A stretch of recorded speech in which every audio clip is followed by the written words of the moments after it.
सर्वोच्च न्यायालयाने पूर्णपणे घटनात्मक ठरवलेल्या सरकारच्या पत्रकार परिषदेमध्ये मी आपल्या सर्वांचं स्वागत करतो।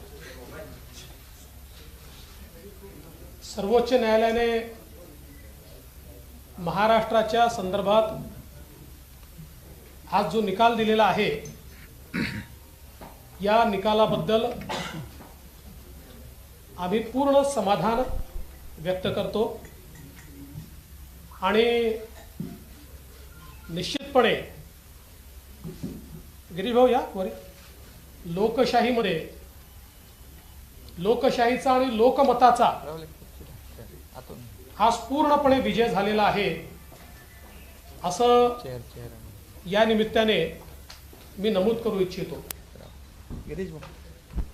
हा जो काही निकाल आहे यातले 4-5 जे महत्त्वाचे मुद्दे आहेत त्या मुद्द्यांकडे मी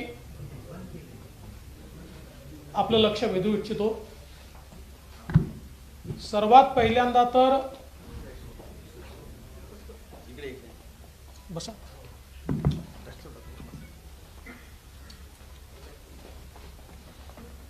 सर्वात पहिल्यांदा तर महाविकास आघाडीच्या मनसुब्यावर पूर्णपणे पाणी फेरत सर्वोच्च न्यायालयाने स्पष्टपणे सांगितलेलं आहे की स्टेटस को एंटे करता येणार नाही, उद्धव ठाकरेंना पुन्हा मुख्यमंत्री बनवता येणार नाही। दुसरं, त्यांनी अतिशय स्पष्टपणे हे सांगितलेलं आहे की डिस्क्वालिफिकेशनच्या ज्या पिटिशन्स आहेत या संदर्भातला सगळा अधिकार हा स्पीकरचा आहे आणि त्यामुळे स्पीकर हे डिस्क्वालिफिकेशनच्या पिटिशनवर सुनावणी घेतील आणि त्यात त्यांनी जे ऑब्झर्वेशन केलं ते अत्यंत महत्त्वाचं आहे। There are no extraordinary circumstances in the instant case that warrant the exercise of jurisdiction by this court to adjudicate disqualification petition. The speaker must decide the disqualification petition. त्यामुळे याच्यामध्ये कुठलाही एक्स्ट्रॉर्डिनरी सिच्युएशन नाही, त्यामुळे supreme कोर्टाने याच्यामध्ये हस्तक्षेप करण्याला नकार दिलाय आणि ते स्पीकरचे अधिकार हे स्पीकरलाच दिलेले आहेत। दुसरं, हे सगळं डिस्क्वालिफिकेशनचे पिटिशन सुरू असताना ज्यांच्या विरुद्ध पिटिशन सुरू आहेत अशा आमदारांचे सगळे अधिकार हे पूर्णपणे त्यांना आहेत असं देखील अतिशय स्पष्टपणे म्हटलेलं आहे किंवा त्यांना right to participate in house regardless of pendency of any petition of their disqualification. आणि जे काही हाऊसचे प्रोसिडिंग चालतील वगैरे याचा डिस्क्वालिफिकेशनचा जो काही निकाल आहे त्याच्याशी काही संबंध राहणार नाही असं सांगितलेलं आहे। त्यामुळे ज्यांच्या विरुद्ध डिस्क्वालिफिकेशनची पिटिशन या ठिकाणी चालू आहे त्यांना सगळे अधिकार आहेत हे स्पष्टपणे या ठिकाणी सर्वोच्च न्यायालयाने सांगितलेलं आहे। त्यानंतर एक अजून महत्त्वाचं ऑब्झर्वेशन आहे की ज्यामध्ये त्यांनी इलेक्शन कमिशनला पूर्णपणे अधिकार आहेत हे स्पष्टपणे सांगितलेलं आहे आणि regardless of disqualification petition proceedings election commission स्वतंत्रपणे निर्णय हा या ठिकाणी घेऊ शकतं। त्यामुळे जे इलेक्शन कमिशनच्या निर्णयावर किंवा त्यांनी केलेल्या प्रोसिडिंग्सवर जे प्रश्नचिन्ह निर्माण करण्याचा प्रयत्न उद्धव ठाकरे यांच्या गटाने केला होता तो पूर्णपणे चुकीचा आहे हे यातनं स्पष्ट झालं आहे। आणि हे अतिशय स्पष्टपणे त्यांनी असं म्हटलं आहे की the speaker and the ECI are empowered to concurrently adjudicate on the petitions before them under 10th schedule and under paragraph 15 of the symbols order respectively. आणि while adjudicating petitions under paragraph 15 of the symbols order, the ECI may apply a test that is best suited to the facts and circumstances of case before it. म्हणजे सगळे अधिकार हे election कमिशनचे आहेत आणि त्याच्यामध्ये कुठलीही बाधा नाही हेही या ठिकाणी अतिशय स्पष्टपणे सांगितलेलं आहे। त्यानंतर एक अजून महत्त्वाची गोष्ट की याच्यामध्ये for the purpose of 10th schedule political party कुठली आहे हे डिसाइड करायचे अधिकार देखील स्पीकरला देण्यात आलेले आहेत। याच्यामधला जी पॅराग्राफ जर आपण वाचला, the speaker would prima facie determine who the political party is for the purpose of adjudicating disqualification petitions under paragraph 2(1) of the 10th schedule where 2 or more factions claim to be the political party। त्यामुळे याही बाबतीत अतिशय स्पष्टपणे अधिकार हे स्पीकरला देण्यात आलेले आहेत। आणि सगळ्यात महत्त्वाचं, the governor was justified in inviting mister Shinde to form the government असं म्हटल्यामुळे आता हे सरकार पूर्णपणे कायदेशीर, आधी कायदेशीरच होतं, संवैधानिकच होतं, पण काही लोकांना शंका होती। मला असं वाटतं की सर्वोच्च न्यायालयाने त्यांच्या शंकेचं समाधान केलं असावं। अर्थात ते सर्वोच्च न्यायालयाला मानत असतील तर, आम्ही तर मानतो, ते मानत असतील तर त्यांच्या शंकेचं निश्चितपणे समाधान झालं असेल। आज उद्धव ठाकरेजींची पत्रकार परिषद मी बघितली, नॉर्मली मी बघत नाही, पण जाता जाता थोडी शेवटचं मला पाहायला मिळालं आणि त्याच्यामुळे ते असं म्हणाले की मी नैतिकतेच्या आधारावर राजीनामा दिला। माझा त्यांना सवाल आहे, भारतीय जनता पक्षासोबत निवडून आलात आणि काँग्रेस राष्ट्रवादीसोबत गेला, तेव्हा ही नैतिकता कुठल्या डब्यामध्ये बंद केली होती याचं पहिले उत्तर द्या। तेव्हा ही नैतिकता कुठे होती? खरं म्हणजे नैतिकतेचा विषय तुम्ही सांगू नये, कारण तुम्ही खुर्ची करता विचार सोडला आणि एकनाथ शिंदेंनी विचाराकरता खुर्ची सोडली। ते सत्तेमध्ये होते आणि ते विरोधी पक्षासोबत आमच्यासोबत आले। त्यामुळे नैतिकतेचं बोलण्याचा कुठलाही अधिकार, नैतिक अधिकार तुम्हाला नाही। उद्धवजी, तुमच्या लक्षात आलं होतं, तुमच्याकडे नंबर नाही, तुम्ही हारणार आहात, लोक तुम्हाला सोडून गेले आहेत, त्यामुळे त्या लाजेपोटी आणि त्या भीतीपोटी तुम्ही त्या ठिकाणी राजीनामा दिला। त्यामुळे विनाकारण त्याला नैतिकतेचा मुलामा चाडवण्याचा प्रयत्न करू नका। एकनाथ शिंदेंनी राजीनामा देण्याचा प्रश्नच उद्भवत नाही, कारण आज त्यांच्या नियुक्तीवर पूर्ण शिक्कामोर्तब सर्वोच्च न्यायालयाने या ठिकाणी केलेलं आहे। माननीय मुख्यमंत्री बोलायच्या आधी मी हिंदीमध्ये फक्त थोडंसं ब्रीफिंग आपल्याला करून देतो।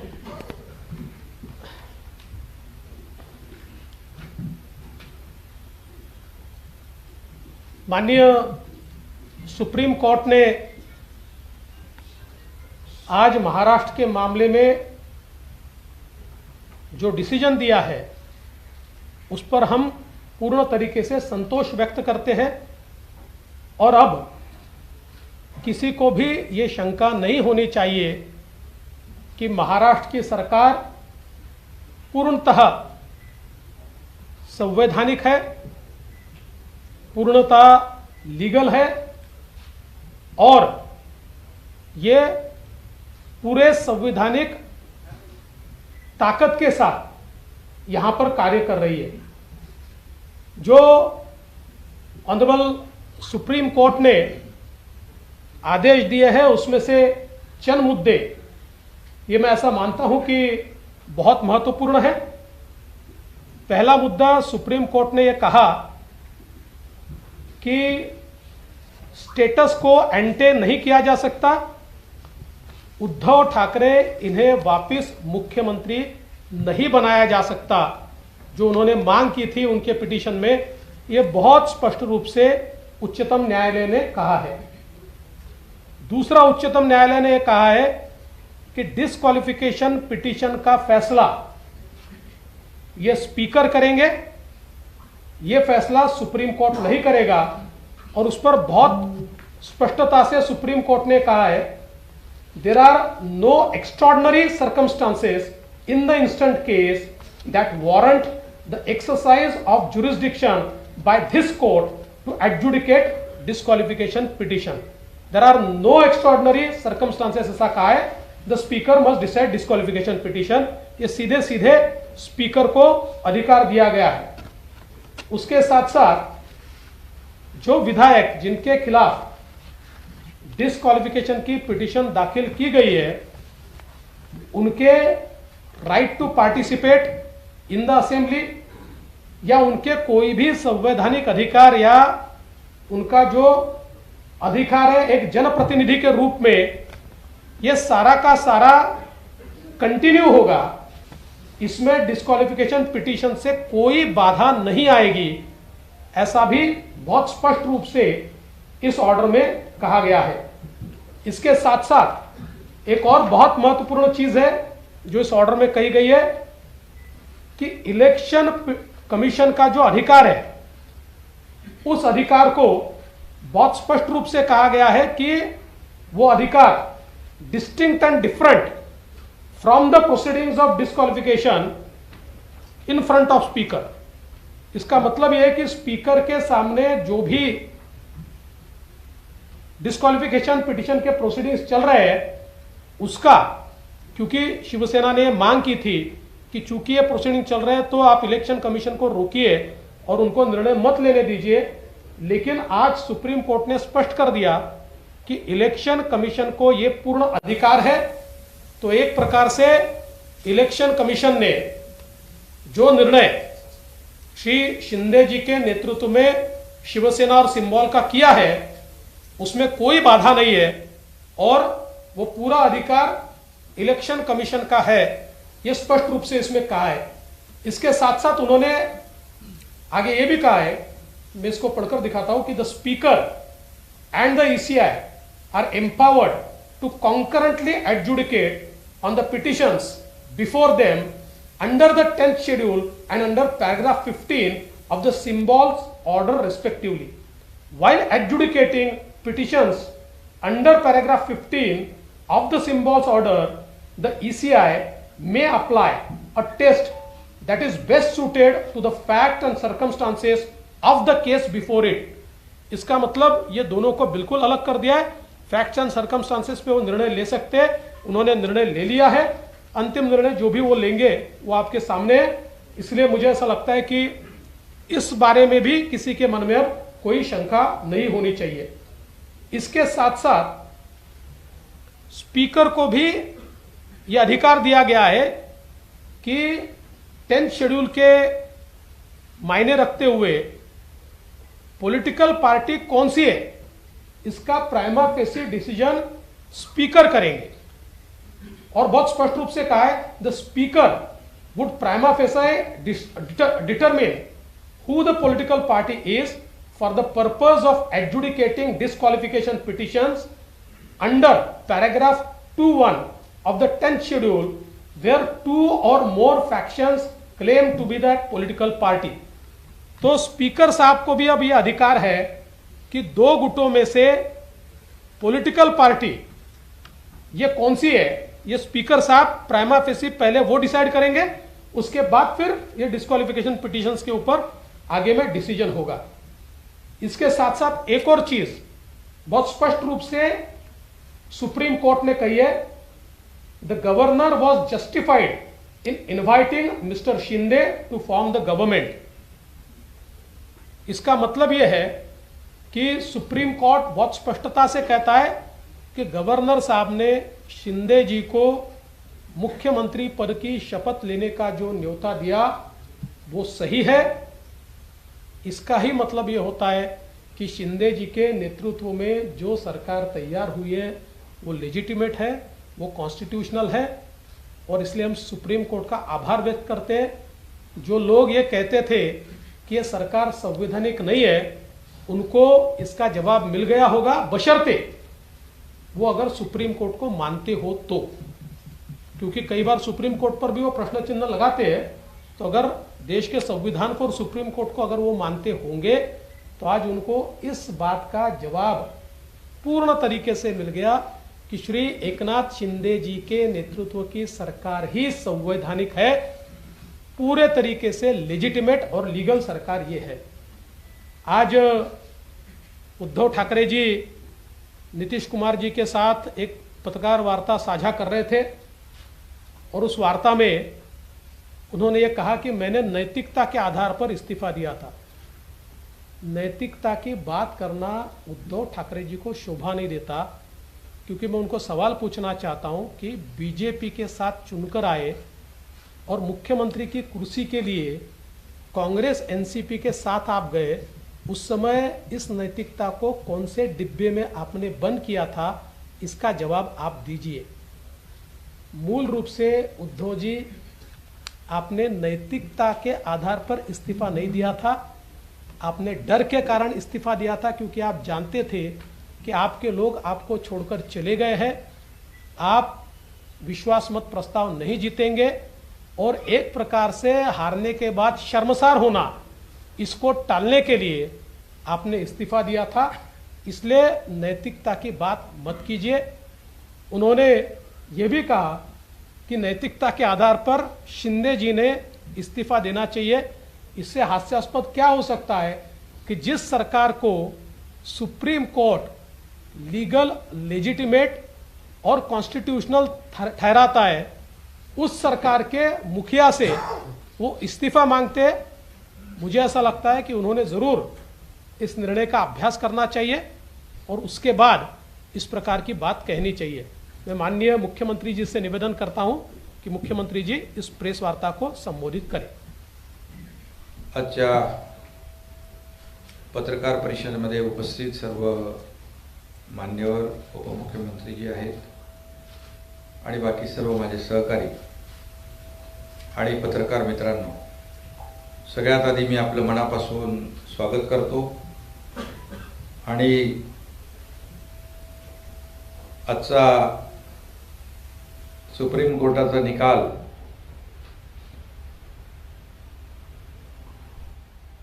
आपल्या लोकशाहीमध्ये अपेक्षित असलेला निकाल लागल्याबद्दल मी आमच्या सगळ्यांना शुभेच्छा मलाही दिल्यात, पण तुम्हालाही देतो शुभेच्छा सगळ्यांना।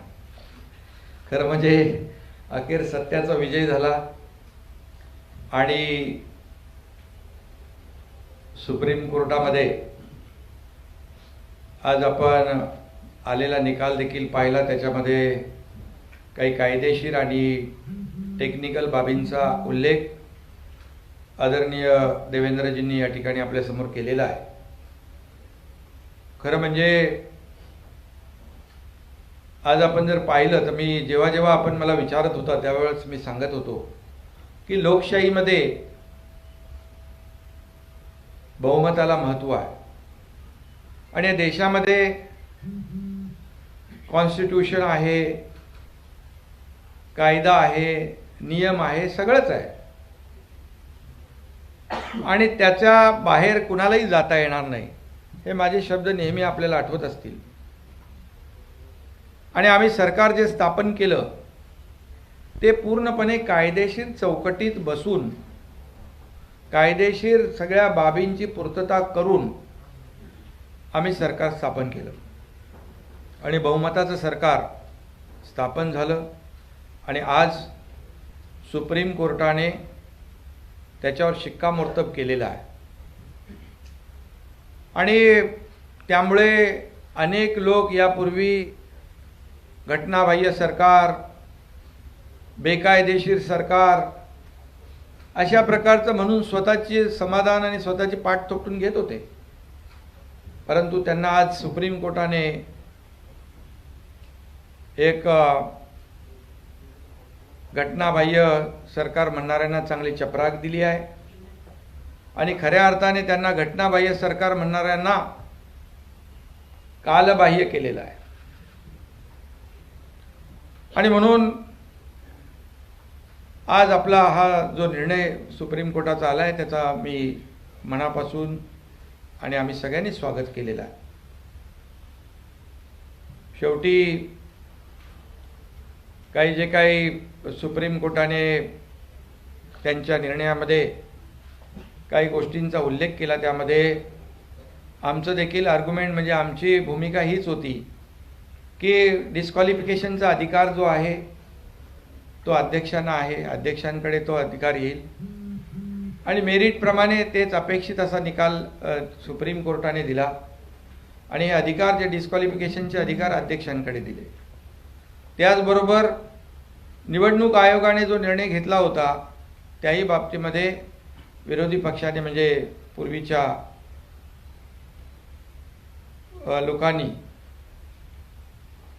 माजी मुख्यमंत्री आणि ते सगळ्या टीमने म्हटलं होतं की निवडणूक सुप्रीम कोर्टामध्ये प्रकरण असताना निवडणूक आयोग कसा निर्णय घेऊ शकतो. त्याहीवर सुप्रीम कोर्टाने भाष्य केलं की निवडणूक आयोग हा अधिकार त्यांना आहे आणि म्हणून निवडणूक आयोगाने शिवसेना पक्ष म्हणून आम्हाला रेकग्नाइज केलं, धनुष्यबाण सिम्बॉल देखील आम्हाला दिला. हे सर्वश्रुत आहे आणि त्यामुळे खऱ्या अर्थाने अध्यक्षांना जे अधिकार दिले त्यामध्ये डिस्क्वालिफिकेशनचे अधिकार, पॉलिटिकल पार्टी जी आहे, पॉलिटिकल पार्टी आणि लेजिस्लेटिव्ह पार्टी याच्यामध्ये देखील त्यांनी भाष्य केलं आणि म्हणून आम्ही जो निर्णय घेतला बहुमताचा त्या 2-3 महिन्यानंतरच निवडणूक आयोगाने तो निकाल दिला की आम्ही शिवसेना आणि धनुष्यबाण आमच्याकडे.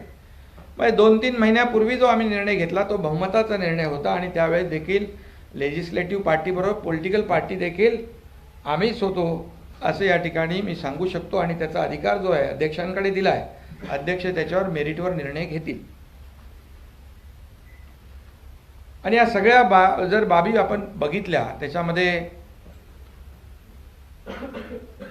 माजी मुख्यमंत्र्यांनी राजीनामा दिला नैतिकतेच्या आधारावर. आता देवेंद्रजी म्हणाले त्यांना माहीत होतं त्यांच्याकडे बहुमत नाही आहे,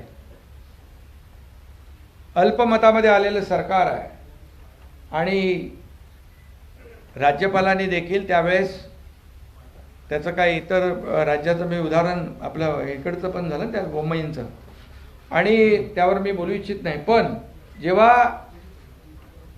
राज्यामध्ये जेव्हा परिस्थिती निर्माण होते आणि राज्यपालांनाच काय, तुम्हाला सगळ्यांना माहीत होतं त्यावेळेसचं सरकार अल्पमतात आलंय, शेवटी सरकारचा गाडा कारभार चालला पाहिजे. त्यामुळे त्यांनी त्यांच्या अधिकारामध्ये तेव्हा निर्णय घेतला आणि आम्ही सरकार जे स्थापन केलं पूर्णपणे कायदेशीर घटनात्मक बाबींची काळजी घेऊन केलंय, पूर्णपणे त्याच्यामध्ये हेड काउंट झाला, ते सगळे तुम्ही साक्षीदार आहात आणि म्हणून राजीनामा देण्याशिवाय काही दुसरा काय पर्याय होता. आणि नैतिकतेच्या ज्या काही गोष्टी इथे सुरू झालेल्या आहेत तर त्या बाबतीमध्ये देवेंद्रजी म्हणालेत की त्यावेळेस मॅन्डेट लोकांनी जनतेने कुणाला दिलं होतं, शिवसेना भाजप युतीला, आणि मग नेमकं आम्ही हा निर्णय घेताना जनमताचा आदर केला आहे, जनभावनेचा आदर केला आहे, लोकांना अपेक्षित हवं असलेलं ते आम्ही केलं आहे, बाळासाहेबांच्या विचारांचा भूमिकेचा आम्ही आदर केलेला आहे आणि भारतीय जनता पक्ष आणि शिवसेना मिळून निवडणूक लढवली आणि सरकार दुसऱ्याबरोबर सत्तेसाठी खुर्चीसाठी त्यावेळेस बनवलं आणि हे सगळ्यांना माहीत आहे. आणि जसं देवेंद्रजी म्हणाले आम्ही तर तेव्हा सत्तेत होतो, तेव्हा पुढं काय होईल आम्हाला माहीत नव्हतं. खरं म्हणजे नैतिकता कोणी जपली हे मला सांगण्याची आवश्यकता नाही आणि म्हणून खऱ्या अर्थाने बाळासाहेबांच्या विचारांची शिवसेना वाचवण्याचं काम, त्याचं काँग्रेस राष्ट्रवादीकरण करण्यात थांबवण्याचं काम आम्ही केलं, धनुष्यबाण वाचवण्याचं काम आम्ही केलं. तुम्ही तर तो गहाण ठेवला होता आणि म्हणून यामध्ये आता मी देखील मगाशी पत्रकार परिषद थोडीशी बघितली, त्यामध्ये आम्ही पक्ष आहोत, आमचाच व्हीप लागणार, पण व्हीप लागायला तुमच्याकडे माणसं किती आहेत हा एक प्रश्न आहे. त्यामुळे शेवटी बहुमताचा आदर सुप्रीम कोर्टाने केला आहे आणि त्याचबरोबर अध्यक्ष जे आहेत आपले विधानसभेचे ते देखील या सर्व प्रकरणामध्ये मेरिटवर निर्णय घेतील आणि हा निर्णय जो आहे या सरकारला घटनाबाह्य बेकायदेशीर म्हणणाऱ्यांना आजच्या सर्वोच्च न्यायालयाने खरं म्हणजे त्यांच्या बाजूने निकाल दिल्यानंतर ते सगळी ती संस्था त्या सगळ्या गोष्टी चांगल्या असतात, पण निर्णय मेरिटवर दिल्यानंतर मात्र जे काही भाष्य केलं जातं हे देखील आपल्या सगळ्यांना माहीत आहे. आणि म्हणून कुणाचीही दिशाभूल करण्याचा प्रयत्न देखील यापुढे देखील करतील. परंतु आज सुप्रीम कोर्टाने जे काही पूर्ण बहुमताचं सरकार आणि हे सरकार कायदेशीर घटनात्मक आहे याच्यावर शिक्कामोर्तब केलेलं आहे. हे जनतेचं सरकार आहे, जनतेच्या मनातलं सरकार आहे. त्यामुळे मी पुन्हा एकदा आज सर्वोच्च न्यायालयाच्या निर्णयाचं मनापासून या ठिकाणी स्वागत करतो. आज आखिर में सत्यमेव जयते कहते हैं, सत्य का विजय हुआ है और सर्वोच्च न्यायालय में जो महाराष्ट्र सरकार की जो केस थी उसमें ये सरकार जो है हमने गठित किया हुआ शिवसेना भाजपा का वो कानूनी तौर से घटनात्मक दृष्टि से योग्य है, इसमें शिक्कामोर्तब हुआ है. अब घटना बाह्य बोलने वालों को ये सुप्रीम कोर्ट के निर्णय ने काल बाह्य कर दिया है. उनको अभी अगर निर्णय को मानते होंगे तो हम लोग तो निर्णय को मानने वाले लोग हैं और हमने हमेशा कहा है कि जो भी निर्णय होगा मेरिट पे होगा. लोकशाही में बहुमत को महत्व होता है, मेजॉरिटी को बहुत ही इम्पोर्टेंस देने का काम सभी जगह होता है. और हम लोगों ने जो सरकार स्थापित किया है वो पूरी तरह से कानून और घटना इसका आदर करते हुए हम लोगों ने किया है. और जो जिनके पास बहुमत नहीं था उन्होंने रिजाइन किया है. और नैतिकता की बात अब करने से पहले अगर करते, जब चुनाव हुआ था, जब शिवसेना भाजपा की सरकार का जब गठित होने मतलब जो सार्वत्रिक चुनाव हुआ तब लोगों का मैंडेट ध्यान में रखते हुए अगर नैतिकता की बात करते तो शिवसेना बीजेपी का सरकार स्थापित हो जाता था. लेकिन सिर्फ और सिर्फ सत्ता पाने के लिए, कुर्सी पाने के लिए जब निर्णय लिया, ये जनता ने देखा है, महाराष्ट्र ने देखा है और उसी को सुधारने का काम हम लोगों ने किया है. जो मैंडेट था, जो बरसों से शिवसेना भाजपा की अलायंस गठबंधन था, उसी के साथ सरकार बना दिया हम लोगों ने. और निवडणूक चुनाव आयोग ने भी उसके ऊपर शिक्कामोर्तब कर दिया. जब हम लोगों ने निर्णय लिया उसके बाद 3-4 महीने में ही चुनाव आयोग ने हमारे को पार्टी का दर्जा दे दिया, शिवसेना, और सिंबल धनुष्यबाण दे दिया. और ये पूरी तरह मेरिट में हुआ है. आरोप किसने लगाया उनके ऊपर मैं आज नहीं टिप्पणी करना चाहता हूँ.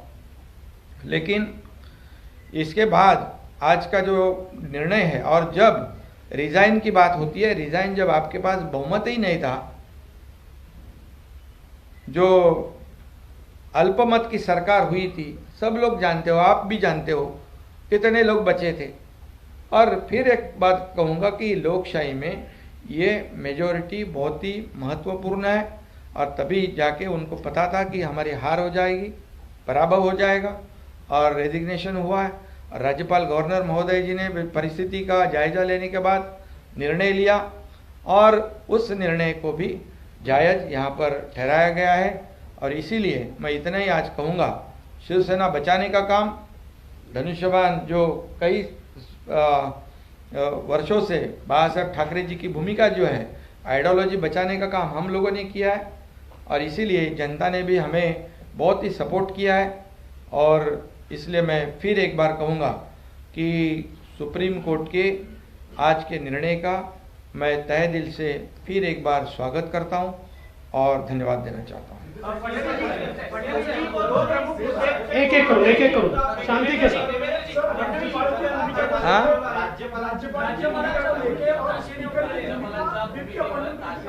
नाही, नंतर त्यांनी सांगितलं की जेव्हा परिस्थिती निर्माण झाली त्याप्रमाणे तो निर्णय घेतला. बरं, आता एकच, मी आता सुप्रीम कोर्टाच्या किंवा राज्यपालांच्या भूमिकेवर बोलू इच्छित नाही. परिस्थितीनुसार राज्यपालांनी निर्णय घेतला. त्यावेळेस जर समजा फ्लोर टेस्ट झाली असती आणि पराभव झाला असता, मग राज्यपालांचा निर्णय योग्य होता असं म्हटलं असतं. त्यामुळे परिस्थितीनुसार त्यांनी निर्णय घेतला.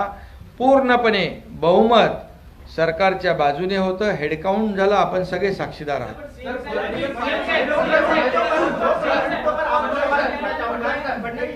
एक तो एक मुद्दा जो विप का चयन किया गया स्पीकर की तरफ से, उस पर सवाल उठाए गए, और दूसरा मुद्दा जो सरकार बनाने के लिए गवर्नर ने जो इनवाइट भेजा था, आपने दूसरा पैराग्राफ पढ़ा, लेकिन उसके ऊपर का पैराग्राफ कहता है कि governor was not justified in calling upon mister Thackeray to prove his majority on the floor of the house. तो इस मुद्दे पर क्या कहेंगे? देखिए, सवाल यह है कि सुप्रीम कोर्ट ने एक टिप्पणी की है, लेकिन इस टिप्पणी के बाद उसको उल्टा तो नहीं किया है. सुप्रीम कोर्ट ने उसको स्ट्राइक डाउन तो नहीं किया है. मूलतः ये होता है कि गवर्नर के सामने कुछ ऑप्शंस होते हैं. उदाहरण के तौर पर जो एक लैंडमार्क जजमेंट है बम्बई का, उस बम्बई के जजमेंट में सुप्रीम कोर्ट ने यह कहा कि जब भी ऐसी परिस्थिति आती है कि गवर्नर का एक सब्जेक्टिव सेटिस्फैक्शन होता है कि किसी सरकार के पास मेजॉरिटी नहीं है, तो गवर्नर ने एमएलएस की परेड नहीं करना है, उन्होंने फ्लोर टेस्ट के लिए बोलना है. तो हो सकता है कि उसके आधार पर उस समय गवर्नर ने ये निर्णय लिया हो. अब ये निर्णय सही है कि गलत है, ये सर्वोच्च न्यायालय देख सकता है, उसके ऊपर टिप्पणी कर सकता है. कौन सी कंडीशन में गवर्नर ने उसका निर्णय लिया, ये गवर्नर साहब बता सकते हैं. लेकिन मूल रूप से इस बात को आप समझिए कि ये टिप्पणी करने के बावजूद उस निर्णय को या हुई जो प्रोसेस है, स्टेटस को एंटे, ये नहीं किया जा सकता. ये स्पष्ट रूप से जब सुप्रीम कोर्ट कहता है, तो मैं ऐसा मानता हूं कि आगे आने वाले दिनों में किस प्रकार से निर्णय लेते समय गवर्नर साहब ने क्या क्या करना चाहिए, मैं ऐसा मानूंगा कि उसके लिए एक प्रकार से उन्होंने एक राह दिखाई है. और जहां तक व्हिप का सवाल है, उसमें उन्होंने ये कहा है कि पॉलिटिकल पार्टी ये व्हिप को अपॉइंट करती है.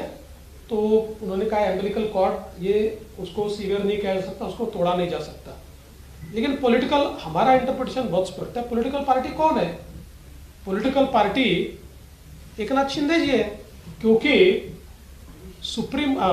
इलेक्शन कमीशन ने, हमने जो उनके सामने मांग की थी, उस मांग के आधार पर शिंदे जी की याचिका को मान्य करते हुए पॉलिटिकल पार्टी उनको किया है. और अब इसका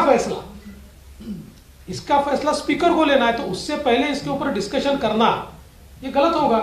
अब स्पीकर ये फैसला करेंगे कि उस समय पॉलिटिकल पार्टी शिंदे जी थे या और कोई था.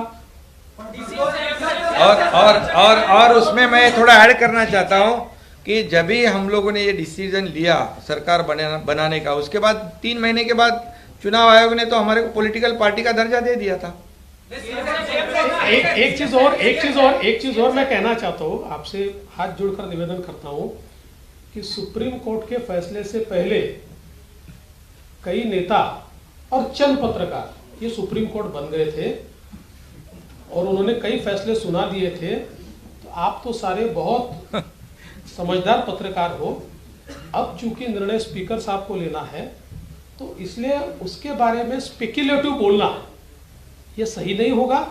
इसलिए उसके ऊपर सवाल करना ये भी ठीक नहीं होगा.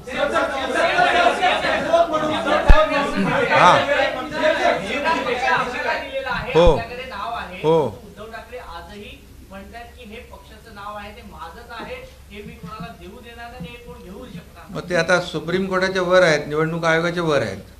आता क्लिअर आहे निवडणूक आयोगाने सिम्बॉल दिलाय आणि हे संभ्रम पसरवण्याचा मी ऐकलं ते. आता ते कोणाला व्हीप देऊ शकतात? शिवसेना म्हणून देऊ शकतात का ते? शिवसेना आम्ही आहोत, धनुष्यबाण आम्ही आहोत. सहानुभूती आता लोकांना, अरे बाबा, लोकांची सहानुभूती केव्हा मिळाली असती? तुम्ही भाजप बरोबर सरकार बनवलं असतं तर. तुम्ही कोणाबरोबर सरकार बनवलं? ज्यांच्याबरोबर निवडून आलात, निवडणुका लढवल्यात, बाळासाहेब मोदी साहेबांचा फोटो लावून, आणि बस कोणाबरोबर गेलात? आम्ही तर ते दुरुस्त केलं. लोकांची सहानुभूती उलटी आहे, कुणाकडे आहे म्हणून तर लोक आम्हाला प्रतिसाद देत आहेत. यांच्या नियुक्तीवरतीही सुप्रीम कोर्टानं ताशेरे ओढले. आज पुन्हा एकदा नव्यानं भरत गोगावले यांचा प्रतोद म्हणून नियुक्ती करण्याची प्रक्रिया आपण पूर्ण नाही, हे बघा, ऑब्झर्वेशन आणि निर्णय, आता त्याच्यामध्ये तोही अधिकार अध्यक्षांकडे दिलेला आहे. त्यामुळे आम्ही तेव्हा कोण पार्टी होती आणि कोण लेजिस्लेटिव्ह पार्टी आणि पॉलिटिकल पार्टी हे निर्णय घेण्याचा अधिकार कोणाला दिला आहे? अध्यक्षांना. बरं, मी मगाशीही म्हटलं, आताही म्हणतोय, आम्ही निर्णय घेतल्यानंतर 3-4 महिन्यात निवडणूक आयोगाने निर्णय दिला होता की कोण पार्टी आहे, सिम्बॉल कुणाकडे. आणि आज जे शिवसेना म्हणून आम्ही व्हीप देऊ शकतो, हे तर लोकांमध्ये संभ्रम, आता लोक सुज्ञ आहेत, हो, सगळं माहिती आहे त्यांना. आता सरकार पडणार, गडगडणार, किती वेळा तुम्हीच दाखवलं ना. आज झालं त्याच्यावर शिक्कामोर्तब. हा, सर्वोच्च न्यायालयाने एक टिप्पणी केलेली आहे की जर उद्धव ठाकरेंनी राजीनामा दिला नसता तर या परिस्थितीत आम्ही त्यांना मुख्यमंत्री म्हणून पुन्हा आणलं असतं. पण घड्याळाचे असं म्हटलेलं नाही, असं म्हटलेलं नाही, असं आहे, असं बिलकुल त्यांनी म्हटलेलं नाही की आम्ही त्यांना पुन्हा आणलं असतं. त्यांनी असं म्हटलंय की आता विषयच येत नाही, त्याच्यामुळे स्टेटस को अँटी होऊ शकत नाही. असं कुठेही म्हटलं नाही की त्यांनी राजीनामा दिला नसता तर त्यांना आम्ही परत आणलं असतं. त्यांनी म्हटलंय की ही सर्कमस्टान्सेसच नाहीये, त्यांनी राजीनामा दिलाय, त्याच्यामुळे याच्यावर टिप्पणीच करायची आवश्यकता नाही. आणि जी मागणी शिवसेनेने पिटिशन मध्ये केली होती की उद्धव ठाकरेंना पुन्हा मुख्यमंत्री बनवा, त्यांना बनवताच येत नाही असं स्पष्टपणे म्हटलंय. त्यामुळे मला असं वाटतं की याचं राईट इंटरप्रिटेशन करा, चुकीचं इंटरप्रिटेशन करू नका.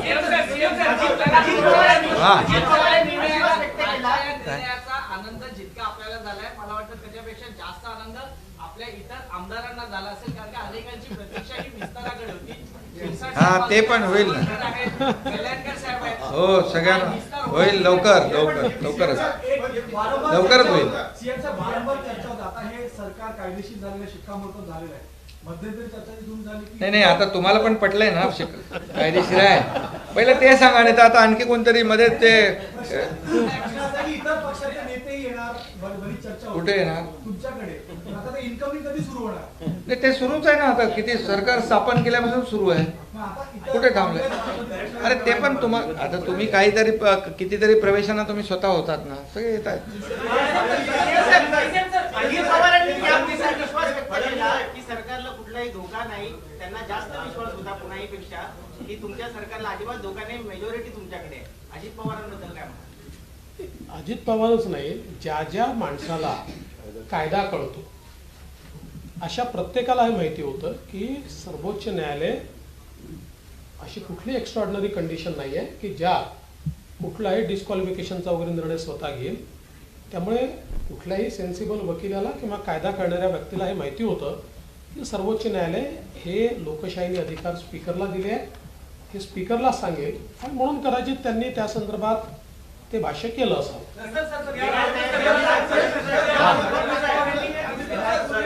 क्या बोले क्या?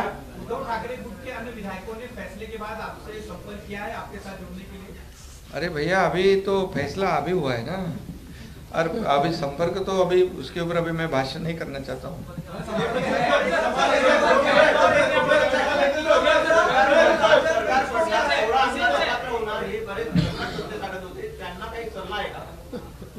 मी तो मगाशीच दिला ना सल्ला. मी मगाशीच सांगितलं की काही नेते हे स्वतः सर्वोच्च न्यायालय झाले होते, त्यांना सल्ला देण्याएवढा मी मोठा नाही, पण मला असं वाटतं सर्वोच्च न्यायालयात एखादी केस असताना अशा प्रकारे आपणच सर्वोच्च न्यायालयाने आपल्यालाच कायदा समजतो अशा आविर्भावात वावरणाऱ्यांनी यातनं थोडा धडा घेतला पाहिजे. नाही, आज पण सुरू होता ना सुप्रीम कोर्टाचा निकाल, म्हणजे सुरू व्हायच्या आधी सुरू होतं ना काही लोकांचं, आम्ही बघत होतो थोडं. पण त्यांच्यावर काही परिणाम होईल असं मला वाटत नाही.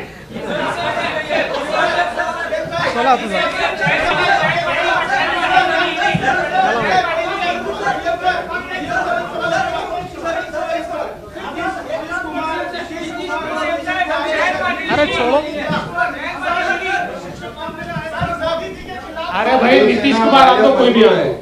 शिवसेना बीजेपी यहाँ महाराष्ट्र में मजबूत है और फिर चुनाव लड़ेगी, पूरे मेजोरिटी के साथ जीतेगी.